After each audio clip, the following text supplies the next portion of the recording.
राधे कृष्ण प्रिय भक्तों, स्त्रियों को सबसे अधिक शर्म किस कारण से लगती है और क्यों लगती है? एक बार पुनः स्वागत है दिव्य सरोवर सत्य ज्ञान यूट्यूब चैनल में। प्यारे दर्शक बंधुओं, आज की कहानी बहुत ही प्रेरणादायक है, बहुत ही मोटिवेशनल है। प्यारे दर्शकों, आज हम आपके लिए बहुत ही काम की जानकारी लेकर के आए हैं। यह कहानी बहुत ही महत्वपूर्ण है, बहुत खास है, इसलिए आपसे निवेदन है कि इस कहानी को पूरा अवश्य सुनें। प्यारे दर्शक बंधुओं, स्त्रियों को शर्म किस कारण से लगती है और क्यों लगती है? आज का ज्ञानवर्धक प्रसंग ये है, वो कौन सा काम है जिससे स्त्रियों को शर्म लगती है। देखा जाए तो शर्म के कई रूप होते हैं और कई काम होते हैं। लज्जा, शर्म, आत्मसम्मान। जब कहीं मनुष्य का आत्मसम्मान नष्ट हो जाता है, या फिर यूँ कहिए कि मनुष्य जब बेइज्जत हो जाता है, फिर उसे आत्मग्लानि होती है, उसे ही शर्म कहते हैं। कि प्रतिष्ठित व्यक्ति को जिसकी प्रतिष्ठा नष्ट हो जाती है और जब वह समाज के सामने आता है, कई बार हंसी के पात्र बनने में ही बहुत शर्म लगती है। कई बार तो किसी विशेष आदमी के सामने आने जाने में बहुत शर्म लगती है। प्यारे दर्शक बंधु, सरल भाषा में कहा जाए, जिस कर्म से आपकी नजरें और सिर नीचे झुकता हो, उसे ही शर्म लज्जा कहते हैं। पर प्यारे दर्शक बंधुओं, कई स्थानों पर शर्माना अच्छा होता है, पर कई जगहों पर शर्माना बहुत नुकसानदायक होता है। जिस जगह अपने अधिकार और आत्मसम्मान की बात हो, तो वहाँ पर तो शर्माना नहीं चाहिए। जिस जगह शर्माने से आपका आत्मसम्मान और प्रतिष्ठा बच जाती है, वहाँ शर्म करना अत्यंत जरूरी है।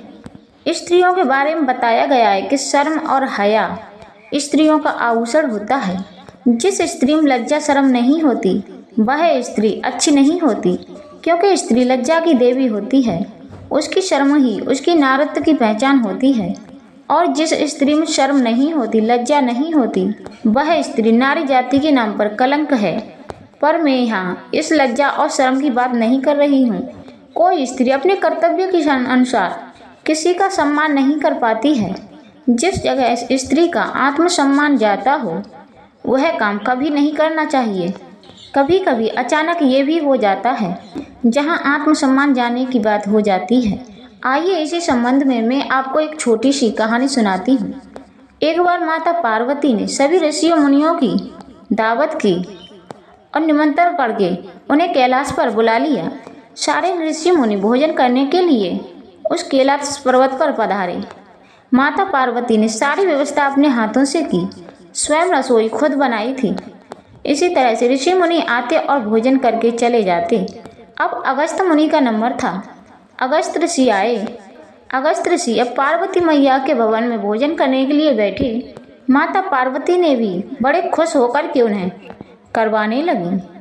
माता पार्वती के हाथ के बने हुए पकवान इतने स्वादिष्ट थे कि ऋषि अगस्त्य के खाते खाते उनका जी नहीं भर रहा था और वह खाते चले जा रहे थे। माता पार्वती उन्हें भोजन परोसती रहीं और अगस्त्य ऋषि भोजन पाते रहे। इस तरह से भोजन करते करते माता पार्वती का समाप्त होने पर आ गया और ऋषि अगस्त्य की भूख अभी भी शांत नहीं हुई थी। माता पार्वती ने देखा, अभी भोजन समाप्त होने पर है, अगस्त्य ऋषि की भूख तो शांति ही नहीं हो रही। मैं ऐसा क्या करूं जो इनकी भूख शांत हो सके? यदि मेरे यहाँ से ऋषि अगस्त्य भूखे ही उठ गए तो मेरे लिए ये सबसे बड़ी लज्जा की बात होगी। मैं कैसे किसी को अपना मुंह दिखा पाऊंगी? दुनिया की हर स्त्री यही प्रार्थना करती है कि मेरा अतिथि यहाँ से भूखा नहीं जाए और मेरी कभी रसोई समाप्त ना हो। यही सोच करके माता पार्वती ने भगवान विष्णु का स्मरण किया। हे प्रभु, आज मेरी लाज प्रतिष्ठा दांव पर है। आज मेरी रक्षा करो प्रभु, आज मेरी रक्षा करो हे नाथ। ऋषि अगस्त्य अगर मेरे यहाँ से आज भूखे ही उठ गए तो आज मेरे लिए ये बहुत बड़ी शर्म की बात होगी। जैसे ही माता पार्वती ने भगवान का स्मरण किया, वैसे ही भगवान माता पार्वती की लाज बचाने के लिए एक ब्राह्मण का रूप रख करके माता पार्वती के दरवाजे पर आ गए और भोजन करने का आग्रह करने लगे। तभी माता पार्वती सोचती हैं कि एक ब्राह्मण को तो मैं पहले से ही शांत नहीं कर पाई, अब एक और आ टपके। इनको कैसे शांत करूंगी, कहाँ से करूं? अब मैं इन्हें कैसे भोजन कराऊं? भगवान की लीला को वह नहीं समझ पाई। माता पार्वती तो सोच रही हैं खड़े होकर के, भगवान तो ऋषि अगस्त के बराबर में आकर के बैठ गए और उनसे भोजन करने की मांग की।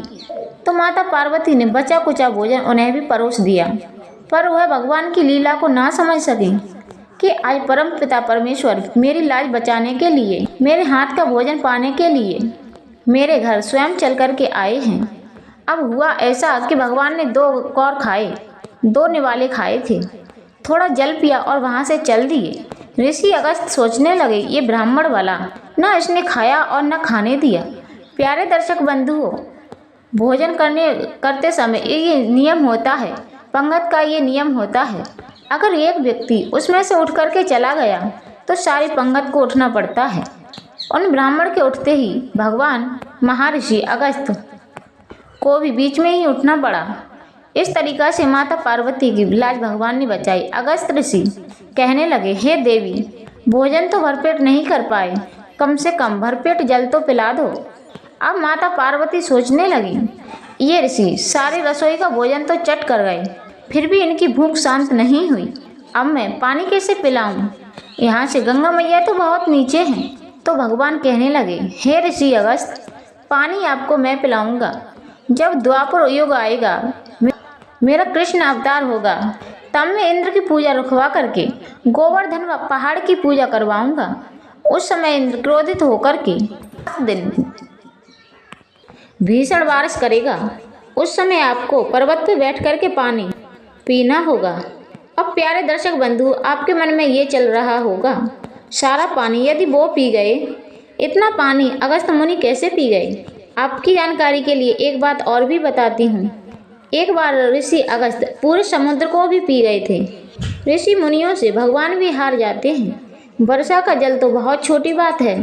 प्यारे दर्शक बंधुओं, इसी तरह एक बार द्रौपदी की लाज भगवान ने बचाई थी। पांडवों का वनवास हो गया था, तो दुर्वासा ऋषि दुर्योधन कहने से पांडवों के यहाँ भोजन करने के लिए, सभी ऋषियों को लेकर के भोजन करने के लिए पांडवों के यहाँ पहुँच गए और भोजन करने का आग्रह किया।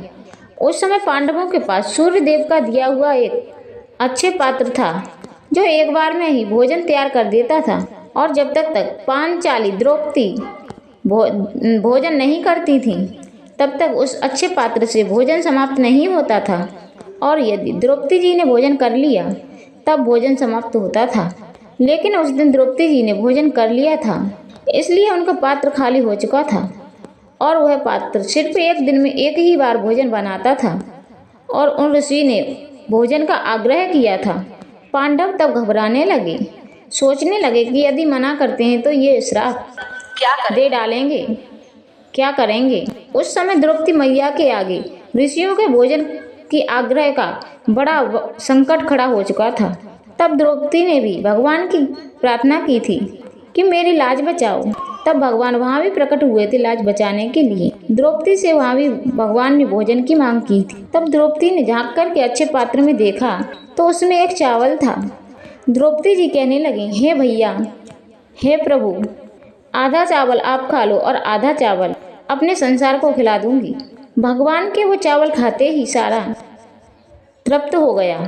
ऋषि दुर्वासा जो गंगा स्नान के लिए गए थे, वह भी तृप्त हो गए। सोचने लगे कि इतना पेट भरा हुआ है और वहाँ जाएंगे तो खाएंगे क्या? यदि ना खा पाया तो हमारी भी सिर नीचे होगा। इससे अच्छा है कि पांडवों की कुटिया पर ना जा कर के चुपचाप यहीं से निकल लें। इस तरीका से भगवान श्री कृष्ण ने द्रौपदी की लाज बचाई थी। प्यारे दर्शक बंधुओं, एक बार माता सीता से भी ऐसा हुआ था। जब माता सीता वाल्मीकि के आश्रम में रह रही थी, तो वहाँ भी उनकी परीक्षा लेने दुर्वासा ऋषि गए थे और उनसे भी भोजन का आग्रह किया। तब माता सीता ने हनुमान जी को याद किया। उस समय वो अपनी माता अंजनी से मिलने गए थे। हनुमान जी को याद करते हुए हनुमान जी वहाँ प्रकट हो गए। माता सीता ने कहा, पुत्र, आज मेरी लाज दांव पर है। ऋषि दुर्वासा आए हुए, कैसे भोजन कराऊं उन्हें? तब हनुमान जी देवताओं के यहाँ से कल्प वृक्ष लेकर के आए। कल्प वृक्ष से माता सीता ने दिव्य भोजन बना करके ऋषि दुर्वासा को खिलाए थे। इस तरीका से वो तृप्त हुए। तभी संकट मोचन वीर हनुमान जी ने उनकी लाज बचाई थी और उनका संकट हर लिया था। जिस माँ की, जिस बहन की रसोई कम पड़ जाए और अगर स्थिति भूखा रह जाए, इससे बड़ी शर्म की बात और क्या हो सकती है। प्यारे दर्शक बंधुओं, आज की कहानी यहीं तक है। एक निवेदन करना चाहूँगी, यदि आपकी रसोई कम पड़ रही है और उसमें तामसी चीज़ों का प्रयोग नहीं है, तो संकट मोचन हनुमान जी को याद कर लेना, आपकी रसोई कम नहीं पड़ेगी। प्यारे दर्शक बंधुओं, कहानी यहीं पर समाप्त होती है। कैसी लगी कहानी कमेंट बॉक्स में राय अवश्य देना। हृदय से 5 बार राधे श्री राधे अवश्य बोलना, लिख करके अवश्य भेजना। जय श्री कृष्णा, जय श्री राधे।